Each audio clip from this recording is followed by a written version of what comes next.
Josica Storytime. Nang dahil sa mas lalo nang dumadami ang kriminal sa Quiapo, inutos ni Colonel Suarez sa grupo ni Rigor na hulihin lahat ng kriminal upang maging malinis at ligtas ang lugar para sa mga tao. Sa kabilang banda naman, tinanggal na ni Abdul ang bala sa tagiliran ni Tanggol gamit ang kutsilyo na pinainitan sa apoy ng kandila. Napasigaw naman sa sakit si Tanggol. Nagtagumpay naman si Abdul na matanggal ang bala. Samantala sa muling pagbabalik ni Supremo, nagpaplano siyang balikan ang mga taong naglaglag sa kanya. Kahit gaano pa kalaki ang mga ito, titibagin niya pa din. Dahil para sa kanya, lintik lang ang walang ganti. Baka itong naglaglag kay Supremo ang ama ni Tanggol na si Ramon, pero yan ang ating aabangang maisuwalat. Sa kabilang dako naman, may mga kalalakihang balak pagsamantalahan si Fatima. Mabuti na lamang at dumating si Tanggol at nailigtas niya si Fatima sa mga ungas na kalalakihan. Nakatikim ng suntok ang mga manyakis mula sa kamao ni Tanggol.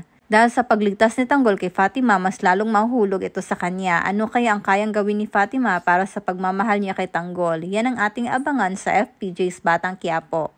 Hello po, kung ikaw ang unang nakapanood nito, maswerte po kayo dahil bibigyan ko kayo ng 100 pesos through GCash. I-comment nyo lang po ang inyong number, pero by words po para hindi tayo masita. Thank you and God bless!